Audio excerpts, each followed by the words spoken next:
PTI के मरकजी secretary इत्तलात Sheikh Waqas अकरम ने पीटीआई के गुज़िश्ता एहतजाज को नाकाम तस्लीम करने से इनकार कर दिया। पेशावर हाई कोर्ट में सहाफ़ियों से गैर रस्मी गुफ्तगू में दावा किया कि गुज़िश्ता एहतजाज में कारकुनों ने 35 घंटे शेलिंग बर्दाश्त की।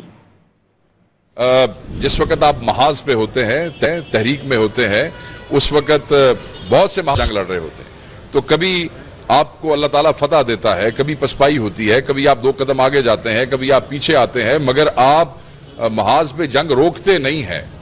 मतलब मुझे नहीं समझ आती लोग क्या समझते हैं कि जो केपीके के दोस्त 35 घंटे की शेलिंग और टीयर गैस बर्दाश्त करते हुए, रबर बुलेट्स खाते हुए, लाइव एम्यूनेशन खाते हुए डी चौक पहुंच गए, वो जो सारा सफर था वो सब भूल गए। वो जो इतने हजार लोगों की मोबिलाइजेशन है उसको आप नाकामी कहते हैं सिर्फ इसलिए कि वहां से चीफ मिनिस्टर का वो जो एक अनफॉर्चुनेट इंसिडेंट हुआ, दैट्स व्हाई आपने हर चीज को स्क्रैप कर दिया। तो जो बंदे पूरा 35 घंटे मार खाते गए हैं उनकी वो कुर्बानी कहां गई? ये नाकामी नहीं है, ये जज्बा है जो दुनिया ने देख लिया और जिनको हम दिखाना चाहते थे उनको भी आपकी सलाहियतों का पता चल गया।